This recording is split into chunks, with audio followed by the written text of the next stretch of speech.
আসসালামু আলাইকুম। আজকে তো আমাদের সেকেন্ড ক্লাস, এটা মূলত তড়িৎ রসায়নের। তো ফার্স্ট ক্লাসে আমরা মূলত যেটা দেখেছি, আমরা হচ্ছে পরিবাহিতাটা দেখেছি, পরিবাহিতা রিলেটেড 3-4টা ম্যাথও করেছি এবং একটা টপিক পড়াইছে। এটা হচ্ছে মূলত সামটাইমস দেয় না, রেয়ারলি দিয়ে দিতে পারে ক নম্বরে, তাও এটা আমরা ওই জন্য হালকা দেখাই দিচ্ছি। তো আজকে আমরা সেকেন্ড ক্লাসে মূলত যে টপিকটা পড়বো সেটা হবে তোমার ফ্যারাডের প্রথম সূত্র বা দ্বিতীয় সূত্র, ঠিক আছে? তো আমি ফ্যারাডের সূত্রটা যদি শুরু করি, লিখি।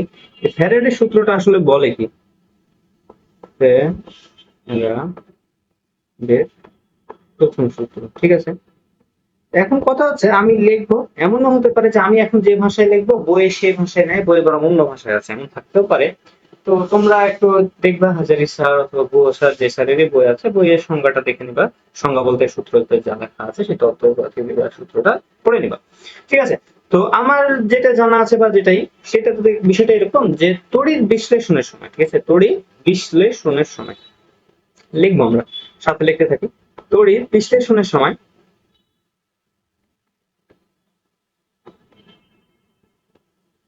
না না আচ্ছা, তড়িৎ বিশ্লেষণের সময়, হ্যাঁ ঠিক আছে, যে কোনো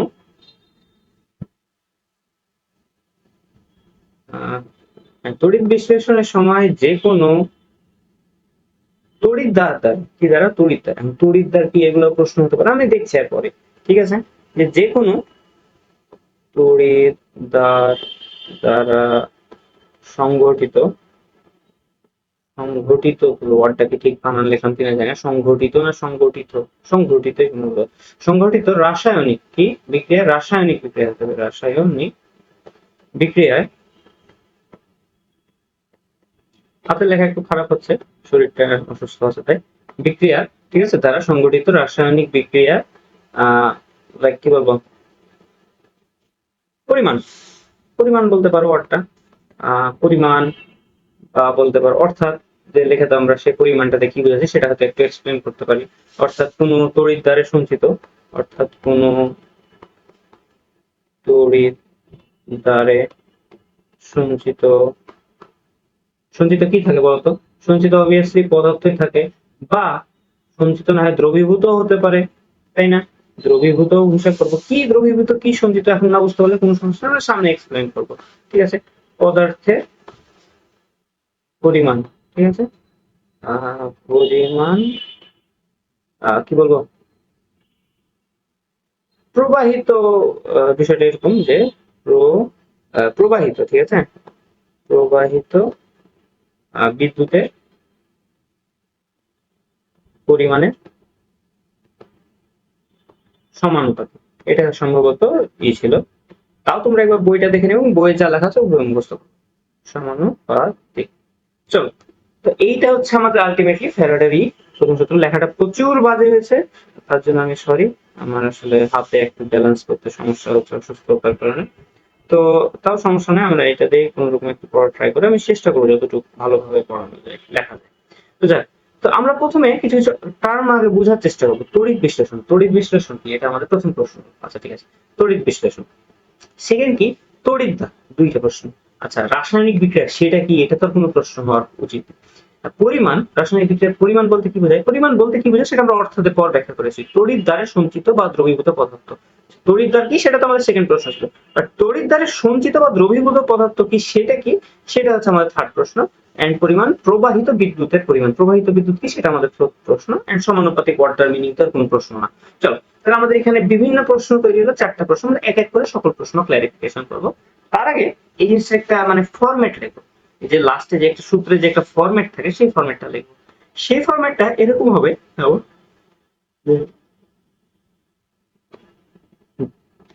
ফরম্যাটটা হচ্ছে তোমার ডাব্লু সমানুপাতিক কিউ, ঠিক আছে? এখন কোনটা কি আমরা একটু যদি আইডেন্টিফিকেশন করতে পারি, ডাব্লু কি, ডাব্লু হচ্ছে অ্যানোড অবলিক ক্যাথোডে সঞ্চিত বা দ্রবীভূত পদার্থের ভর, ঠিক আছে? আর কিউ কি, কি বলতে পারবা? কি হচ্ছে আমাদের বিদ্যুৎ প্রবাহ বা প্রবাহিত চার্জ, ঠিক আছে, প্রবাহিত চার্জ লিখতে পারো, প্রবাহিত চার্জ, ঠিক আছে। এটাই হচ্ছে আমাদের মূলত জিনিসটা। তো এখন এইটা থেকে আমরা মূলত আরো সামনের দিকে আগাবো। আগানোর আগে কিছু কিছু বিষয় দেখবো। তড়িৎদ্বার দ্বারা একটা তড়িৎদ্বার, একটা তড়িৎ বিশ্লেষক, সেটা আমরা এখানে একটা ছবি আঁকাবো। মনে করো একটা পাত্র, এটা একটা পাত্র সাপোজ, ঠিক আছে। আর এই পাত্রে আমি দুইটা ইলেকট্রোড বা তড়িৎদ্বার দিলাম। তড়িৎদ্বার কিসের তৈরি হয়? তড়িৎদ্বার জিনিসটা কি সেটা তো তোমাদের তো 9-10 এ জানা আছে, 9-10 থেকে। এটা তড়িৎদ্বার যদি কিসের তৈরি হয় সেটা যদি প্রশ্ন করে, সেটা তখন আমরা দেখবো, ঠিক আছে। এটা লাইক করলাম, এটা এভাবে, হ্যাঁ। তো এটা হচ্ছে আমাদের একটা কি বলবো, বিষয়টা হলো যে এটা আমরা একটা ধরো তড়িৎ বিশ্লেষ্য কোষ ক্রিয়েট করলাম, ঠিক আছে। এটা তড়িৎ বিশ্লেষ্য কোষ করবো, একটা পজিটিভ, একটা নেগেটিভ, প্লাস মাইনাস, ঠিক আছে। তো যেটার সাথে প্লাস থাকবে সেই তড়িৎদ্বারটা, তড়িৎদ্বার কিসের তৈরি হয়? ইউজুয়ালি তোমার প্লাটিনামের তৈরি হয়, ঠিক আছে। কেন তৈরি হয় প্লাটিনামের? কারণ প্লাটিনামের সাথে আমরা সামনে একটা সিরিজ করবো, সেই সিরিজে দেখবো প্লাটিনাম নিচের দিকে আছে, যার কারণে প্লাটিনামের এটা বেশি তৈরি করা হয়, ঠিক আছে। তো যে দিকটা প্লাস থাকবে সেই দিকটা কোন পাশের সাথে যুক্ত থাকবে? অবশ্যই নিঃসন্দেহে আমাদের প্লাস পার্টের সাথে যুক্ত থাকবে। আচ্ছা, যে দিকটা মাইনাস থাকবে সে কোন তড়িৎদ্বারের সাথে যুক্ত থাকবে? সে মাইনাস তড়িৎদ্বারের সাথে যুক্ত থাকবে। আচ্ছা, প্লাস তড়িৎদ্বারকে আমরা কি বলবো? অ্যানোড। তবে এখানে একটু কনফ্লিক্ট লাগতে পারে, ঠিক আছে। আমাদের দুই ধরনের কোষ থাকে, তো আরেক কোষে যখন যাব তখন আমরা সুন্দরভাবে ব্যাখ্যা করবো, এখন সেটা নিয়ে কোনো টেনশন করার কিছু নেই, এখানে যা পড়াচ্ছে সেটাই মনে রাখবো, ঠিক আছে। যে এই যে প্লাস, সেটা হবে আমাদের অ্যানোড, কি আমরা এখানে লিখছি অ্যানোড। আর যেটা মাইনাস থাকবে সেটা কি লিখবো আমরা? সেটাকে আমরা ক্যাথোড লিখবো। অ্যানোডে কি হয় কেউ যদি প্রশ্ন করে? অ্যানোডে জারণ হয়, এটা সবসময় মনে রাখবা। অ্যানোডে জারণ হয়, সেটা কিন্তু আমাদের প্রচুর ইম্পর্টেন্ট এই সেন্টেন্সটা। অ্যানোডে জারণ হয়, অ্যানোডে জারণ হয়, অ্যানোডে জারণ হয়, এটা মনে রাখবা। আর অ্যানোডে আর জারণ হয় তাহলে ক্যাথোড লিখতে হবে, বিজারণ হবে, আর কি হবে, ঠিক আছে। তো এখন যেটা কথা, যে এটা একটা পাত্র, পাত্রের ভিতরে এগুলো জিনিস আছে। আচ্ছা, সাপোজ আমি এই লেখাগুলো একটু বাইরে লিখছি আমাদের লাইক বোঝার জন্য। তো এখন যেটা কথা, পাত্রে এগুলা বাদে কি আর কিছু আছে? উত্তর হচ্ছে হ্যাঁ। কি আছে? পাত্রে এগুলো বাদেও আমাদের বিক্রিয়া তো চলবে, তাই না? এটা তো এমনি খালি পাত্র আমি কারেন্ট দিলাম আর পাত্রে তো কিছু হবে না যদি না কিছু থাকে। তার মানে পাত্রের ভিতরে কিছু পদার্থ বা কিছু ইত্যাদি জিনিসপাতি থাকবে, যেগুলোর মাঝে আমি যখন কারেন্ট দিব, তখন সেই পদার্থগুলো লাইক কি বলো, বিক্রিয়া বলো, বা এক জায়গা থেকে আরেক জায়গায় মুভ করা বলো, এগুলো করতে লাগবে। এন্ড তাদের মধ্যে রাসায়নিক ক্রিয়া ঘটতে লাগবে, এবং সেখান থেকে আমাদের মূলত ফ্যারাডের সূত্রের ব্যাখ্যা ট্যাখ্যা বা ইত্যাদি জিনিসপাতি শুরু হবে। তো আমরা সেগুলো হালকা মনে করে একটু ছবি দিয়ে আঁকানোর চেষ্টা করি। ছবিতে যদি আমরা আঁকাই, এখানে কি দিব? যে হালকা ডট ডট দিয়ে বোঝানোর চেষ্টা করি। কমলা কালারের ডট ডট দিচ্ছি, এটা এটা, তারপরে হচ্ছে তোমার তো এই যে পদার্থগুলো আছে, আরেকটা সাপোজ এই কালার দিলাম, সাদা কালার, সাদা না, পিঙ্ক কালার দিচ্ছে, হয়তো পিঙ্ক কালারের কিছু জিনিসপাতি। তো এই যে জিনিসপাতি গুলো আছে, এগুলা নিচে এই দ্রবণে আছে। আচ্ছা, এখন এই দ্রবণটা যখন আমরা এতে কারেন্ট দিব, সাপোজ এতে লবণ আছে, গলিত লবণ, ঠিক আছে, এর ভিতর পানি আছে এবং এর ভিতর গলিত লবণ আছে। যখন আমি কারেন্টটা দিলাম, তখন সেই গলিত লবণ কি করে? গলিত লবণ যেটা করে সেটা হচ্ছে যে এই যে মানে তার যে আয়ন তৈরি হবে, একটা Na+, সোডিয়াম প্লাস এবং ক্লোরিন মাইনাস, সেই আয়নগুলো আমাদের তৈরি হওয়ার পর সেগুলো যথাযথ জায়গায় যায়। যথাযথ জায়গায় যাওয়া মানে কি বুঝালাম? যেমন সোডিয়াম প্লাস ক্রিয়েট হলো, সাপোজ এখানে আমাদের সোডিয়াম প্লাস ক্রিয়েট হচ্ছে, ঠিক আছে। এগুলো সাপোজ ইনিশিয়াল রিপ্রেজেন্ট করছিলাম, ইনিশিয়াল এগুলো ধরো, ঠিক আছে। আর এগুলো গলিততে হয়তো পানি বা উত্তপ্ত বা যাই বল, সিএল মাইনাস থেকে। এখন যেটা হয় যে এই সোডিয়াম প্লাস এবং এই ক্যাথোডটা কি মাইনাস, এটা মাইনাস ভিই ক্যাথোড, এবং এইটা প্লাস ভিই চার্জ। প্লাস কি মাইনাসকে আকর্ষণ করে? উত্তর হচ্ছে হ্যাঁ, প্লাস মাইনাসকে সবসময় আকর্ষণ করে। তার মানে এইরা এইখানে চলে যায়, এই জিনিসগুলো এখানে চলে যায়। আমি আবার বলছি, এই পদার্থগুলো ক্যাথোডে চলে যায়। আচ্ছা, তাহলে অ্যানোডে কে যাবে? অ্যানোডে ক্লোরিন যাবে। এখন আমাদের বোঝার পার্ট হলো, যাওয়া আসা তো খুব চিন্তার বিষয় না, সেটা তো দেখতেই পাচ্ছি, প্লাস মাইনাসের দিকে যাবে না তো প্লাস প্লাসের দিকে যাবে, যেখানে প্লাস প্লাসকে আকর্ষণ করে, করে না তো বিকর্ষণ করে। তো এ একে বিকর্ষণ করবে এবং এ এর দিকে আকর্ষণ হয়ে চলে যাবে, ঠিক আছে। তো এখন যেটা কথা হচ্ছে যে সোডিয়ামের যে দানাগুলো হবে, সাপোজ আমি কালার একটু চেঞ্জ করে বোঝানোর ট্রাই করছি। সাপোজ সোডিয়ামের দানাগুলো ছিল পিঙ্ক এবং ক্লোরিনের দানাগুলো ছিল অরেঞ্জ ধরে নাও, ঠিক আছে, আমরা ক্লোরিনের দানাগুলোকে অরেঞ্জ বললাম আর সোডিয়ামের দানাগুলোকে আমরা পিঙ্ক বললাম। তো এখন যে কারকির্তিটা হবে যে এইখানে পিঙ্ক কালারটা ক্যাথোডের দিকে চলে আসবে, সোডিয়াম আসতে থাকবে। তো এখানে আমরা সোডিয়াম গুলো এর সাথে জমা হতে থাকবে এর গায়ে, ক্যাথোডের গায়ে সেই সোডিয়াম দানাগুলো এক এক করে যুক্ত হয়ে জমা হতে থাকবে, ঠিক আছে। এবং সেই জমা হয়ে এই স্তরটা কিভাবে পুরু করে দিবে, ঠিক আছে, এগুলো পুরু করতে থাকবে, জমা হতে থাকবে। এই যে ক্লোরিন গুলো কার কাছে আসবে? অ্যানোডের কাছে আসবে। আচ্ছা, কিন্তু কথা হচ্ছে ক্লোরিন অ্যানোডের কাছে এসে সেই ক্লোরিন গুলা সিএল, সাপোজ এটা একটা সিএল, এটা একটা সিএল, ঠিক আছে, আমরা একটু মনোযোগ দিয়ে কিন্তু একটু লক্ষ্য করবো, ইজি জিনিস, হার্ড জিনিস পাতি না এটা। সাপোজ এটা একটা সিএল, এটা একটা সিএল। তো যেটা হয় যে আমরা জানি যে অক্সিজেন অক্সিজেন বন্ড করে O2 ক্রিয়েট করতে পারে, সিএল সিএল বন্ড করে Cl2 ক্রিয়েট করতে পারে, তাই না? ভ্যান ডার ওয়ালস বল থাকে এখানে। কিন্তু সোডিয়াম আর সোডিয়াম কি কখনো বন্ধন করতে পারে? হ্যাঁ পারে, তারা ধাতব বন্ধন করে, তবে তারা এইরকম বন্ধন তৈরি করতে পারে না। তারা আলাদা, তারা ধাতব বন্ধন, আর এগুলো তো অধাতব বন্ধন, তো যাই হোক সেটা আলাদা বিষয়। তো এরা তোমার পরস্পরের সাথে বিষয়টা যুক্ত হয়, কিভাবে যুক্ত হয় এগুলোর ম্যাথমেটিক্স কি, প্রক্রিয়া কি, সেগুলো সামনে আসবে। আমরা জাস্ট এখানে এক্সপ্লেনেশন করছি। এই ফ্যারাডের সূত্র, আমরা সূত্রতে কোনটা কি রিপ্রেজেন্ট করে সেটা বোঝার চেষ্টা করছি। আপাতত অত টেনশন করো না, আমি অলরেডি হয়তো বুঝিয়ে পার করলাম না, এগুলো বুঝাচ্ছি কিনা আমি এখন পর্যন্ত। তো এইটা থেকে যে সাপোজ হয়তো Cl2 তৈরি হলো, সেই Cl2 হয়তো এই পাত্র থেকে বুদবুদ আকারে উড়ে চলে গেল, যেতেই তো পারে, তাই না? তোমারই তো সেটা আমাদের পরবর্তী জিনিসে পড়া, আপাতত সে পড়া না, সেটা আমাদের টেনশন করার কিছু নেই, ঠিক আছে।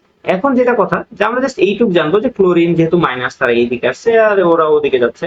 তো আমাদের সোডিয়াম গুলো যে, যেটা আমাদের মেন প্রশ্ন বা জিনিস তৈরি হবে, এই যে সোডিয়াম গুলো জমা হচ্ছে, এই স্তরটা একটু পুরু করছে না? এই স্তর গুলোতে লেগে লেগে লেগে সেগুলো পুরু করে দেবে না?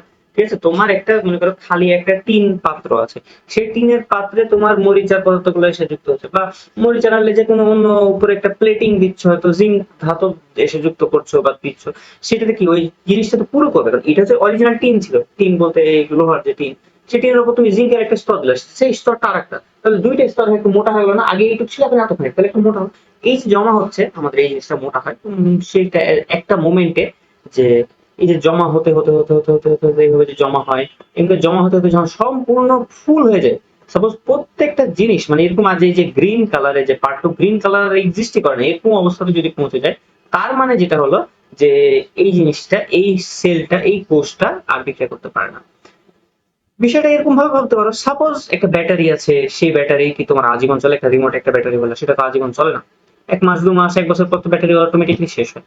তো ব্যাটারির ভিতর আলাদা মেকানিজম চলে, তবে ওখানেও দিন শেষে আয়ন তৈরি হয়, আয়ন জমা হয়, আয়ন তৈরি হয়, আয়ন জমা হয়, এবং সেই জমা হতে হতে যখন একটা লিমিটে চলে যাবে এবং যতগুলো আয়ন আছে সেগুলো যখন কমপ্লিটলি শেষ হয়ে যাবে, তখন সেই তারপরে আর ব্যাটারিটা কাজ করবে না, এটাও তেমন। তো ওটা আমাদের পরবর্তী। তো এখন কথা হচ্ছে আমরা জাস্ট এইটুকু জানবো যে কোন একটা তড়িৎ বিশ্লেষ্য পদার্থ হবে, তড়িৎ অবিশ্লেষ্য পদার্থ, তড়িৎ অবিশ্লেষ্য পদার্থকে বলতো আমরা গতকালকে যে পড়লাম, এই যে দুর্বল যারা, ঠিক আছে, মৃদু তড়িৎ বিশ্লেষ্য, এই যে দুর্বল যারা, এরা হচ্ছে তড়িৎ অবিশ্লেষ্য বলো বা মৃদু তড়িৎ বিশ্লেষ্য, এদের সক্ষমতা নেই। বাট এরা যারা KCl HCl লিথিয়াম ক্লোরাইড, এরা তীব্র তড়িৎ বিশ্লেষণ, মানে তড়িৎ বিশ্লেষণ হতে পারে। ইনফ্যাক্ট তীব্র মানে কি, এরা 90% এর বেশি, 95% পর্যন্ত এরা ভেঙে ভেঙে যেতে পারে, ভেঙে বলতে H+Cl K Cl lithium Cl এ ভেঙে যেতে পারে। বাট এইরকম যদি HCl এর জায়গায় HBr দাও, HI দাও, তারাও অনেক স্ট্রং।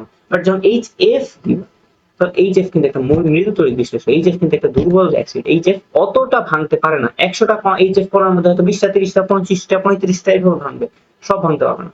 তো যাক, এগুলো হচ্ছে মৃদু তড়িৎ বিশ্লেষণ। মৃদু তড়িৎ বিশ্লেষণ না, এটার প্রশ্ন এখানে বলেছে তড়িৎ বিশ্লেষণ। তড়িৎ বিশ্লেষণ কি, স্ট্রং দেরকে রিপ্রেজেন্ট করে, এবং তোমাদের ম্যাথমেটিক্যালি অলওয়েজ স্ট্রংই থাকে, উইক কখনো তাই না, টেনশন করো না।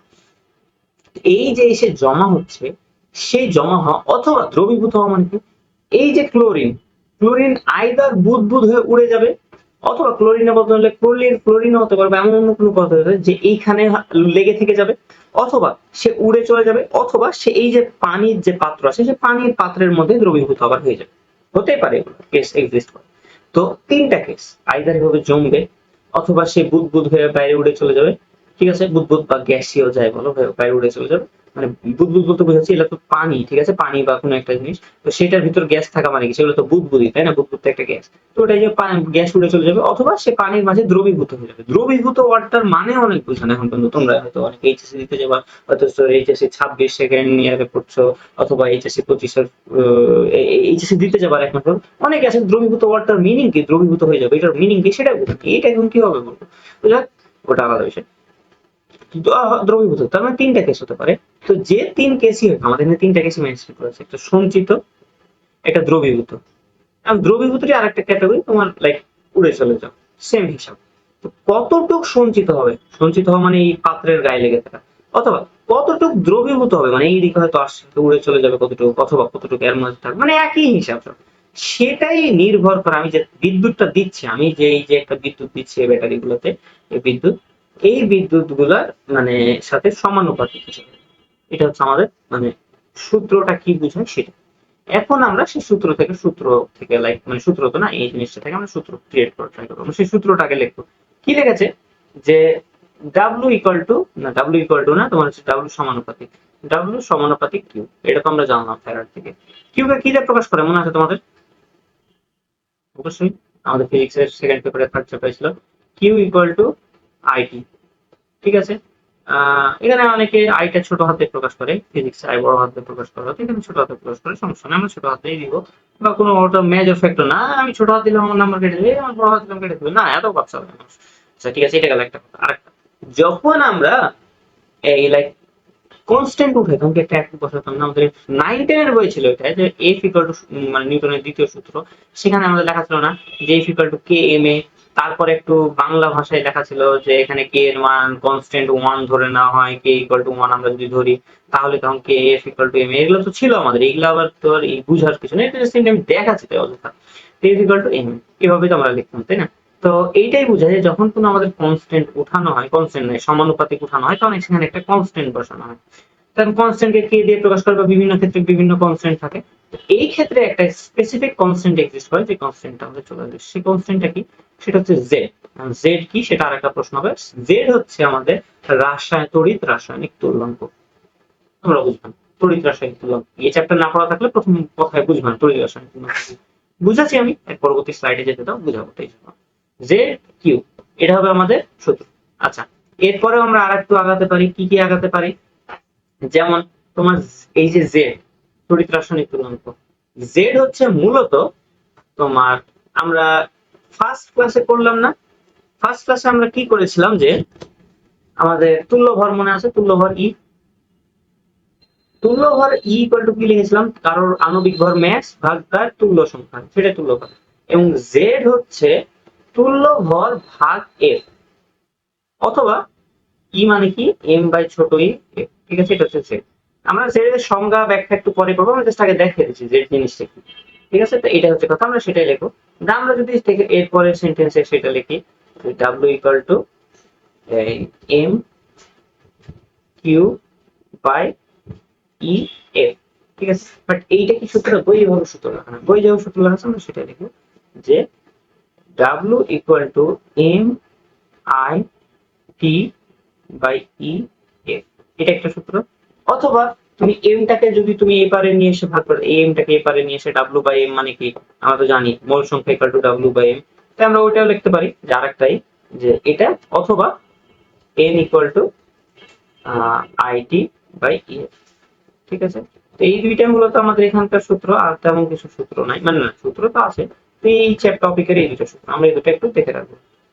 তো চল, এখন আমরা এই জিনিসগুলো আরো বিস্তারিত করতে যাবো। এখন আমরা কি করবো, এখন আমরা যে তড়িৎ রাসায়নিক তুল্যাঙ্ক জিনিসটা কি সেটা বোঝার ট্রাই করবো। তড়িৎ রাসায়নিক তুল্যাঙ্ক, এবং আরেকটা জিনিস লিখলাম আমি এফ, তাই না? এফ কি, আমরা এগুলো পরিচয় লিখি, চলো আগে পরিচয়টা লিখি।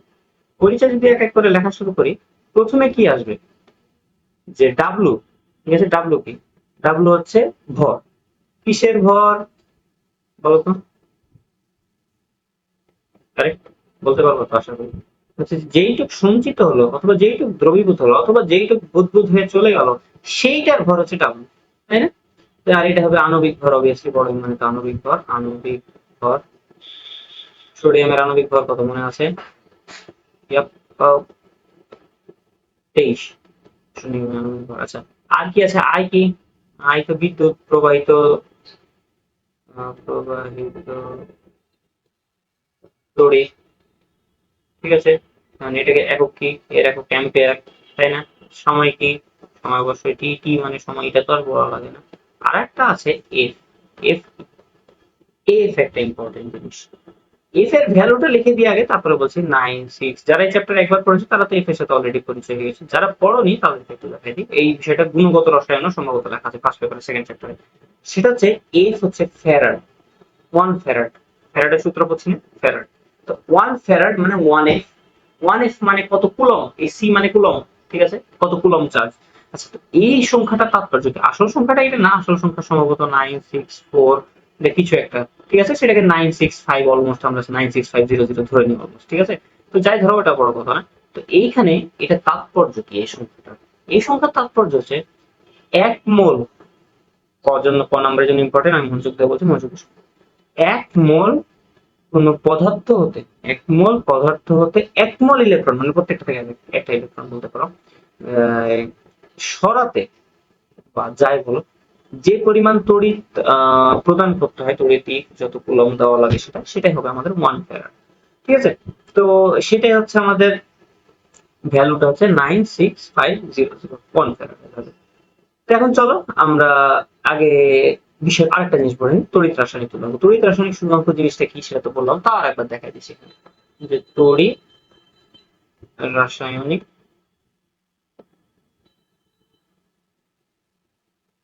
তুলনাঙ্ক। তড়িৎ রাসায়নিক তুলনাঙ্ক আমরা জেড দিয়ে প্রকাশ করি, এবং জেড কি? জেড হচ্ছে ই বাই এফ, মানে মানে তুল্য সংখ্যা এবং ফ্যারাডের সংখ্যার ভাগফল বা রেশিও, অনুপাত যাই বলো। এবং ই মানে কি? ই মানেও জানি আমরা এম ভাগ ছোট ই। ছোট ই মানে তুল্য সংখ্যা। এটা হচ্ছে আমার জিনিস, সংজ্ঞাটা আমি দেখাচ্ছি, টেনশন নেই। এখন চলো আমরা যা যা যা বললাম তা আমরা এখন রিক্যাপ করবো। আমরা কি করবো? রিক্যাপ। যা বললাম সেটা আমরা ফ্যারাডের ফার্স্ট ল। ফ্যারাডের ফার্স্ট ল কি? হ্যাঁ, এটাই তো লেখা আছে, ঠিকই আছে, হ্যাঁ এটাই বলেছিলাম মনে হয়, যদি ভুল না হয়। তো তড়িৎ বিশ্লেষণের সময় যে কোনো তড়িৎ দ্বারা সংঘটিত পদার্থ ব্লা ব্লা ব্লা যা বলেছি সেটা। এবং এই আচ্ছা আচ্ছা, সরি আমি ফ্যারাডের সংজ্ঞা দিতে একটু ভুল করেছি। আমি ফ্যারাডের সংজ্ঞা দিয়ে বলে ওই আয়নীকরণ শক্তি দিতে সংজ্ঞা দিয়ে দিচ্ছি। ফ্যারাডেরই হচ্ছে একটা ইলেকট্রনের চার্জ কত? 1.6 ইন্টু 10⁻⁻19 কুলম না? আচ্ছা, 1 মোলে কয়টা ইলেকট্রন থাকে? 1 মোলে থাকে 6 বলো বলো, 6.02 ইন্টু 10⁻23 টা ইলেকট্রন থাকছে। আচ্ছা, একটা ইলেকট্রনের চার্জ এটা কত? 1 ইলেকট্রন, 1 এর চার্জ হচ্ছে এটা। তাহলে এতটা এর চার্জ কত? এতটা এর চার্জ হচ্ছে 965, অলমোস্ট 96500 কুলম, যেটাকে আমরা 1 ফ্যারাড দিয়ে প্রকাশ করি, ঠিক আছে। এটা হচ্ছে মূলত আমাদের 1 ফ্যারাডের তাৎপর্য। তো চলো, তো এটা হচ্ছে 1 ফ্যারাডের তাৎপর্য লেখা আছে, এই জিনিসটা যা বললাম তাই লেখা আছে। এটার প্রিন্সিপালের উপর ভিত্তি করে সেই জিনিসটা লেখা আছে, ডাব্লিউ সমানুপাতিক কিউ, ডাব্লিউ সমানুপাতিক কিউ এর পরে এখানে সমানুপাতিক সরি আমরা জেড লিখলাম, জেড হচ্ছে তড়িৎ রাসায়নিক তুলনাঙ্ক। এর এককটা মনে রাখবা, gram per coulomb, KG per coulomb, ঠিক আছে, এর এককটা ইম্পর্টেন্ট আমার জন্য, ঠিক আছে। আর এখানে জেড লেখা আছে, না এখানে গ্রাম পার কুলম না, সম্ভবত গ্রাম পার ইকুইভ্যালেন্ট তার পার কুলম হতে পারে, আমরা পরবর্তী পেজে দেখবো, সমস্যা। তো এটা সূত্র, সেই সূত্রটা আমরা যেখানে লেখা আছে, যা লিখলাম সেটা ডিরাইভ করা আছে, এক্সপ্লেনেশন লেখা আছে কোনটা কি, ঠিক আছে। এবার হচ্ছে তড়িৎ রাসায়নিক তুলনাঙ্ক।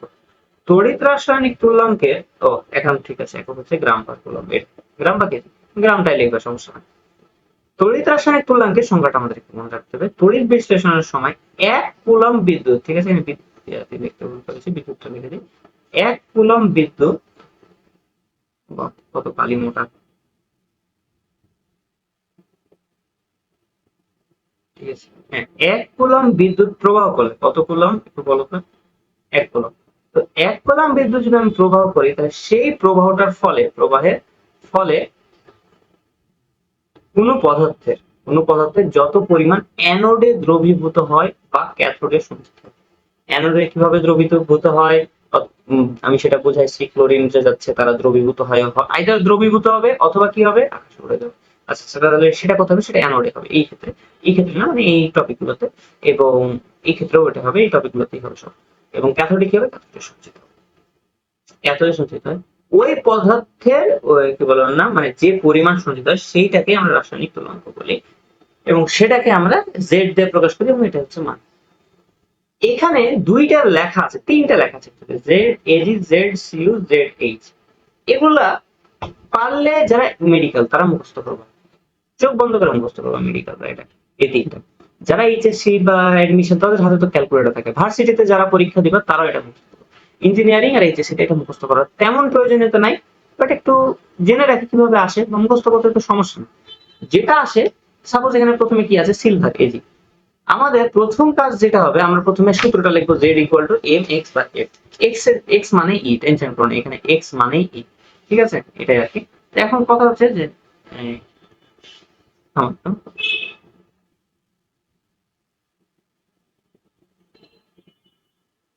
আমার এখানে এক্স লেখা দেখতে পারো, এক্স লেখা দেখে তোমরা আবার কনফিউজ হয়ে যাবে না যে ভাই এক্স জিনিসটা কি, এক্স তো শিখালেন না।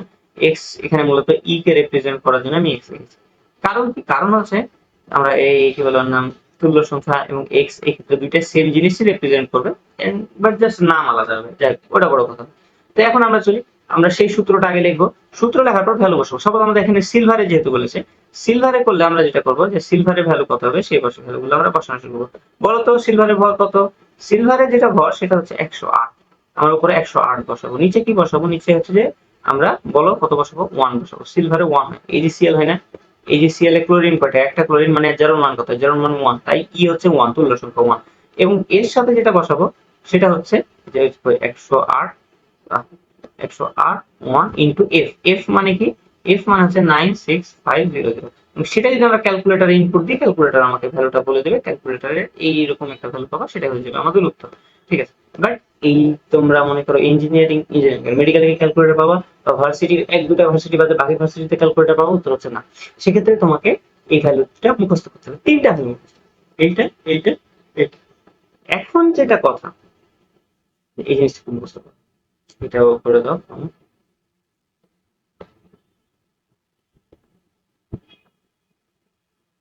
মানে আসলে তোমরাই কনফিউজ হয়ে যাবে, তো তাই আমি এক্সটাকে ইফ করে দিছি, হয়তো প্রথমেই মুখে বলে দিতাম, তো আমি লিখে দিচ্ছি যাতে পরে সমস্যা নাই।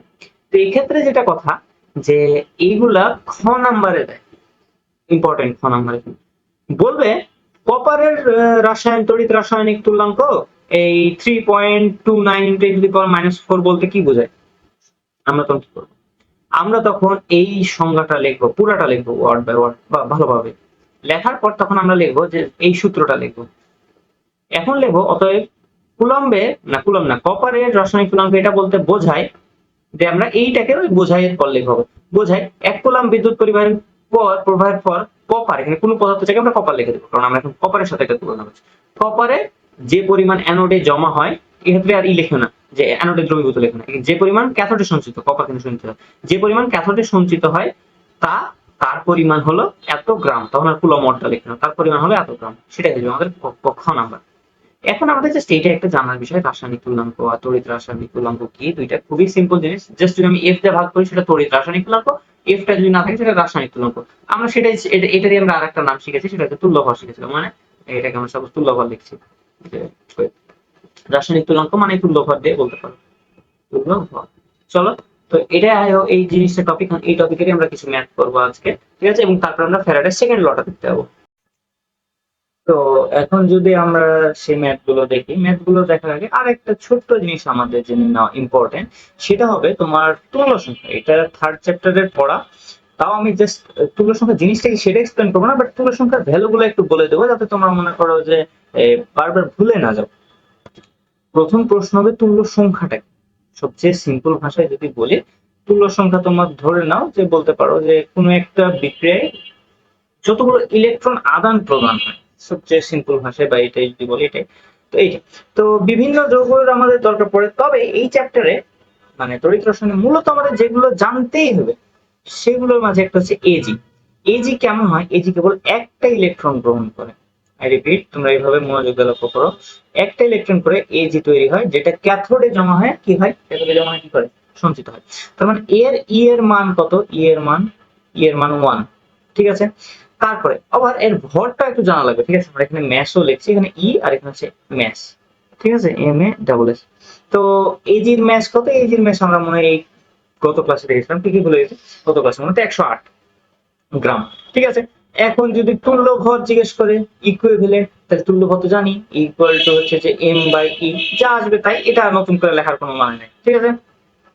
গেল। আরেকটা কি আছে, এবার কপার, কপার দুই রকমই থাকতে পারে, কপার 1+ থাকতে পারে, 2+ থাকতে পারে, তবে আমরা কি ভাববো 1+ আর 2+। বলো তো কোনটা বেশি স্টেবল? তাই আমাদের এই ক্ষেত্রে যেটা ভাববো সেটা হচ্ছে 2+, ঠিক আছে, মানে সিইউ কোনো বিক্রিয়ায় 2+ থাকবে, এমনও হতে পারে 1+ আছে, আমাদের বিক্রিয়ায় বলে দেবে, টেনশন করার কিছু না, অত টেনশন করো না।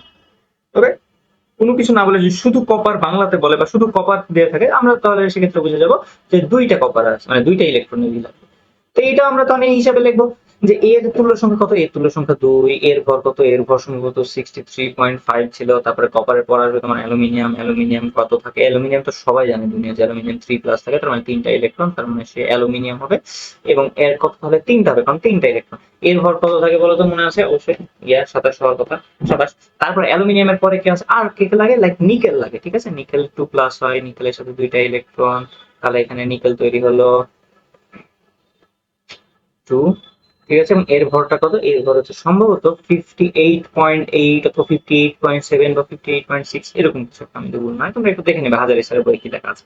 তারপরে নিকেল বাদে আরেকটা কি আছে, আরেকটা হচ্ছে হাইড্রোজেন। হাইড্রোজেন বলতে প্রোটন, 2টা প্রোটন, এইটা কিন্তু মনে রাখবে, 2টা প্রোটন প্লাস 2টা ই এর সাথে লেগে একটা H2 ক্রিয়েট করে এবং এর তুল্য সংখ্যা হয় 2। এখানে মানুষ শুরু করে, অনেকে ভাবে যে 2টা H আছে, 2টা ইলেকট্রন গ্রহণ করছে, তার মানে একটা H কয়টা গ্রহণ করছে, একটা, তার মানে হাইড্রোজেনের তুল্য সংখ্যা কত, হাইড্রোজেনের তুল্য সংখ্যা 1 ভেবে লাই, বাট সেটাই সমস্যা, কারণ কখনো সে সিঙ্গেল হ্যান্ডেডলি কাজ করে না।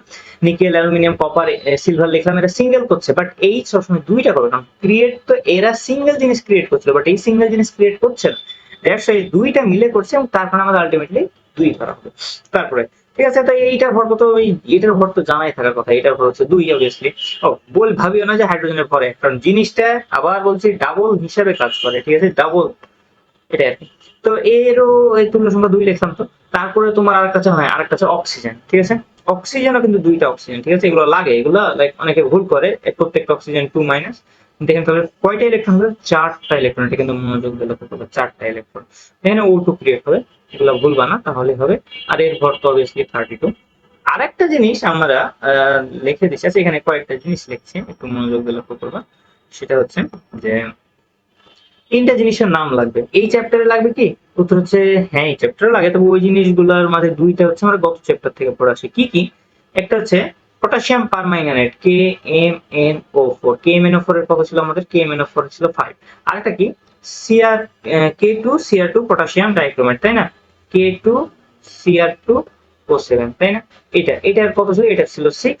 আর আরেকটা যেটা আমাদের জানা লাগে সেটা হচ্ছে অম্লীয় পানি, অম্লীয় পানি, অম্লীয় পানির কত, কেউ যদি প্রশ্ন করে অম্লীয় পানির মানে কত তুল্য সংখ্যা, সেটা হবে 4।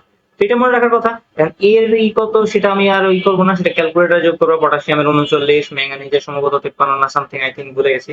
অক্সিজেনের একটা অক্সিজেন হচ্ছে 16, 4টা অক্সিজেন 64, তো যা আসবে সেটা আমরা সেই হিসাব করবো, ঠিক আছে। তো এটা হচ্ছে কথা, তো এগুলো আমাদের যে জানা লাগবে। এখন আমরা আমাদের ডাইরেক্ট ম্যাথ গুলোতে ঢুকে যাবো। এটা হবে আমাদের প্রথম ম্যাথ, ম্যাথটা অনেক ইজি, প্রথম ম্যাথ যেহেতু অবভিয়াসলি ইজি হবে। আমরা দেখবো এটা কি, এটা আমাদের দ্রবণ বলে দিয়েছে। এখন প্রথম প্রশ্ন, যে এখানে তুল্য সংখ্যা কয়টা, মানে কয়টা ইলেকট্রন যাতায়াত করেছে, 2টা। এর জারণ মান কত, -2, মানে 2টা, একটা হচ্ছে 2, মানে বলি একটা হচ্ছে -1, কিন্তু আছে কয়টা, 2টা, তার মানে আরেকটা -1, আলটিমেটলি -2, এন্ড এর জারণ মান কত, +2, কয়টা ইলেকট্রন আদান প্রদান হয়েছে, 2টা। তাহলে সেটা থেকে আমরা নিয়মে বলে দিয়েছি, একটু আগে তো লিখেও দিলাম যে নিকেলের হচ্ছে যে 2, ঠিক আছে, সো টেনশন নাই। তো এখন যদি এর জিজ্ঞেস করা হয় যে এর তুল্য সংখ্যা কত, আমরা পারবো না, অবশ্যই পারবো, সেটা হবে যে 2, মানে = 2। এটা গেল আমাদের প্রথম স্টেপ। দ্বিতীয় স্টেপ, তড়িৎদ্বার ব্যবহার করে কত অ্যাম্পিয়ার বলে দিয়েছে আমাদের এখানে, 3 অ্যাম্পিয়ার, রাইট, 3 অ্যাম্পিয়ার, তার মানে এইটা কি, এইটা হবে আমাদের আয়ের মান, ঠিক আছে, তড়িৎ প্রবাহ। এবার কি বলে দিয়েছে, এবার আমাদের সময় বলে দিয়েছে 30 মিনিট, তার মানে এটা কি, এটা হবে আমাদের টি, ঠিক আছে। তারপরে চালনা করলে করা হলো ক্যাথোডিক পরিমাণ, খুব ইজি, আমরা জাস্ট সূত্র বসাবো, উত্তর আসবে, সূত্র বসাবো আর উত্তর আসবে, W=mIT/EF। চলো এক এক করে ভ্যালু বসানো শুরু করি। এম কত, এম আমাদের এখানে বলে দিয়েছে, আমি একটু আগে মনে 58.8 লিখলাম, এটা 58.7ও হতে পারে, ঠিক আছে, 8/7 যাই হবে সেটাই, ওটা বড় কথা নয়। তারপরে এই কি বলে ওর নাম, আমরা সেটা লিখবো যে 58.7, কত তড়িৎ দিয়েছি আমরা, 3 অ্যাম্পিয়ার দিয়েছি, কতক্ষণ দিয়েছি, 30 মিনিট, 30 মিনিট মানে কতক্ষণ, 3×6=18, মানে 00 সেকেন্ড, তাই না, 30 মিনিট মানে এটা। তারপরে যেটা, যে নিচে আছে ই, তুল্য সংখ্যা কত এখানে, মানে কয়টা ইলেকট্রন আদান প্রদান হয়েছে, 2টা। আর এফ এর মান কত সেটা আমরা একটু আগে জেনে আসলাম, সেটা হচ্ছে 96500। আর আমরা যদি এটা ক্যালকুলেটরে দিই, ক্যালকুলেটর আমাকে সুন্দর একটা ভ্যালু দিয়ে দিবে, এবং সেটা কাইন্ড এরকম হবে 1.6 গ্রাম।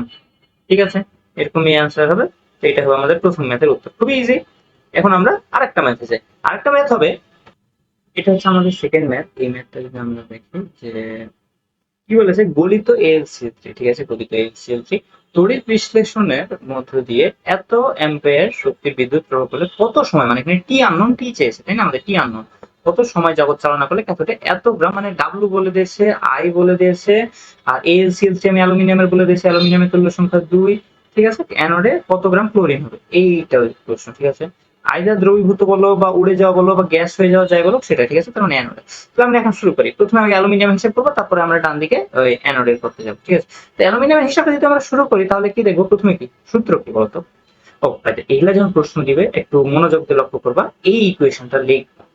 ঠিক আছে, হঠাৎ করে র্যান্ডমলি ই=3 বলে দিও না আগে, যদি টাইম না থাকে করবা, বাট এই কোয়েশ্চেনটা কি লিখ, আমরা সেটাই লিখবো আগে। সাপোজ যেখানে লিখলাম যে কি আসলে হচ্ছে সেটা দেখবো, যে ক্যাথোডে আমরা লিখবো, ক্যাথোডে এইচএসসি তে যেভাবে লিখবে আমি সেটা লিখে দেওয়া আছে, যে এল না এএলসিএল3 না, ক্যাথোডে যেটা হবে যে এল যে 3+ হয়ে আসে না, সেটা ক্যাথোডের নেগেটিভ দিকে যাবে, সেখান থেকে তিনটা, কারণ ক্যাথোডে কিন্তু না, ক্যাথোড কি, ক্যাথোডে আমাদের মাইনাস আছে তাই না, কই ছবিগুলো, হ্যাঁ মাইনাস আছে, তার মানে এর কাছে অনেকগুলো ইলেকট্রন ইলেকট্রন ইলেকট্রন ইলেকট্রন পড়ে আছে। তো এখন যেটা কথা, সেই ইলেকট্রন গুলো আমাদের গ্রহণ করে, কে গ্রহণ করে, এই যে পজিটিভ যারা যায়, পজিটিভ সেই ইলেকট্রনটা গ্রহণ করে প্লাস মাইনাস নিউট্রাল হয়ে জিরো হয়, সবাই তো নিউট্রাল হতে চায় তাই না, এটা সেম ওই একই কাহিনী চলে।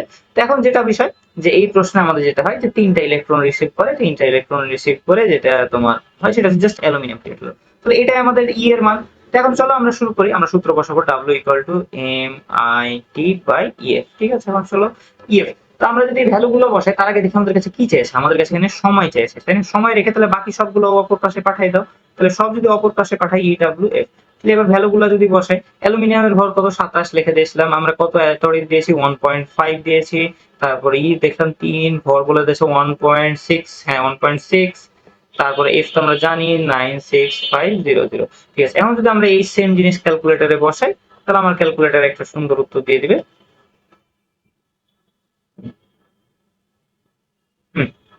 আমার ক্যালকুলেটর যে অ্যান্সারটা দিল সেটা হবে এরকম, যে 11437.04 টাইপের, ঠিক আছে, সেকেন্ড, এটা 0.03 সামথিং, তো 04 লিখে দিলাম। তো এটা হলো। এখন দ্বিতীয় প্রশ্ন কি, দ্বিতীয় প্রশ্ন আমাকে চেয়েছে অ্যানোডে কত গ্রাম ক্লোরিন। ক্লোরিন আমরা কিভাবে বের করবো, সেম ভাবে, ক্লোরিন আমরা সেম ভাবে বের করবো। ক্লোরিন কোথায় হবে, আমাদের অ্যানোডে হবে। কেন হবে অ্যানোডে সেটা আমরা আধা ঘন্টা না হয়তো 20 মিনিট মতো আগে এক্সপ্লেন করেছি। ঠিক আছে, অ্যানোডে, কারণ অ্যানোডে যেটা হবে, অ্যানোডের বিক্রিয়াটা লিখবো, কয়টা ক্লোরিন, অ্যানোডে কি হয় তোমার যদি বলতো, অ্যানোডে যেটা হয় যে দুইটা Cl মাইনাসটা কিন্তু ইলেকট্রন গ্রহণ করে না, তারা ছাড়ে। ইলেকট্রন ছাড়া মানে অপর পক্ষে লেখা, এখানে ইলেকট্রন গ্রহণ করা, তাই আমরা এই অ্যারো মানে তীর চিহ্নের বামে লিখেছি, আর ছাড়া মানে তীর চিহ্নের ডানে লিখবো, যেটা হবে Cl2 এবং দুইটা ইলেকট্রন ছেড়ে দেবে। এটাই হচ্ছে মূলত জিনিস। এক্ষেত্রে যেটা তোমাদের বুঝতে হবে যে কেন দুইটা, আমরা এখানে যে কেবল এইচ লিখেছি বা অক্সিজেন লিখেছি, এটা কি যথেষ্ট, ক্লোরিন থাকতে পারে না, ফ্লোরিন থাকতে পারে না, থাকতেই পারে, বাট সবকিছু তো কনসেপ্ট সেম। ঠিক আছে, হঠাৎ করে মনে করো যে তোমার চলে এলো পটাশিয়াম, বা পটাশিয়াম না, আমি যেহেতু সোডিয়ামও লিখে দিতে পারি, সোডিয়াম তো সবচেয়ে ইজি, তাও সোডিয়ামও সাপোজ লিখে দিচ্ছি। ঠিক আছে, সোডিয়ামের কথা হবে, লিখলাম না, তুমি বলতো সোডিয়ামের কথা হবে, বলতে পারবো 1 হবে, এইটারও 1, সোডিয়ামের 1, ভর সোডিয়ামের কত 23, তাই না, আমরা একটু আগে 23 ভর সম্ভবত মেনশন করেছিলাম, যাক ওটা বড় কথা না। তাহলে আমরা যদি এটা সলভ করি ওই সেম কনসেপ্ট হিসেবে, সেটা সলভ করে আমরা যেটা পাবো, যে ডাব্লু লিখবো, এখানে আমরা কিন্তু কত গ্রাম দ্রবীভূত হয়েছে, মানে আমাদের এখানে ডাব্লু চেয়েছে, সেটাকে আমরা সাপোজ ডাব্লু প্রাইম দিয়ে প্রকাশ করছি, MIT/EF। এখন বলতে থাকো একটা একটা করে ভ্যালু, তোমরা উচ্চারণ করতে থাকো কি কি হবে। আমাদের এম কত এই ক্ষেত্রে, ক্লোরিনের 35.5 না, অবশ্যই 35.5, এবং তারপরে তড়িৎ প্রবাহ কত, তড়িৎ প্রবাহ তো আমাদের সেম, তড়িৎ প্রবাহ তো আমরা চেঞ্জ করছি না, 1.5 অ্যাম্পিয়ারই রাখছে। টাইম কতক্ষণ, এই যে টাইমটা, সেই টাইমটা আমরা ওখানে বসাবো। ঠিক আছে, তো এখন সেই টাইমটা আসলে লেখার মতো এখানে জায়গা নাই, তাই আমি এখানে একটা ইয়েলো কালারের বক্স দিয়ে দিছি, আর এখানে টি লিখে দিছি, বুঝবা যে এইখানে ইয়েলো কালারের বক্স টি মানে হচ্ছে যে এই জিনিসটা আমরা সেখান থেকে তুলে এই জায়গাতে নিয়ে চলে এসে বসাই দিলাম। তো যাক, কারণ ওখানে জায়গা কম। আর ই কত, ই এখানে দেখলাম দুইটা ইলেকট্রন, তারপরে যেটা হবে আমাদের এফ কত, এখানে 96500। এখন আমরা যদি ক্যালকুলেটর আবার দিই, ক্যালকুলেটর আমাকে একটা অ্যান্সার বলে দেবে। হ্যাঁ, যে আমাদের ক্যালকুলেটর যে অ্যান্সারটা দিবে সেটা হবে যে 6.03 গ্রাম। ঠিক আছে, তো এটা হচ্ছে আমাদের আরেকটা অ্যান্সার। তো আর দুইটা ম্যাথ ইজি ইজি ম্যাথ, এটা একটা ধাপের একটা ম্যাথ, ওই একই ম্যাথ বাট এটা একটু এক ধাপ এর সাথে আরেকটা অতিরিক্ত ধাপ। এবং তাহলে আমরা আরেকটা ম্যাথ দেখতে যাব যে ম্যাথে আর হয়তো আর তো না, আসলে এই চ্যাপ্টার থেকে ইজি ম্যাথ আছে, যথেষ্ট ইজি আছে, শুধু বুঝতে পারলেই হলো। আমরা এক এক করে সব ম্যাথই দেখবো। এরপরের ম্যাথটা দেখতে যাবো যে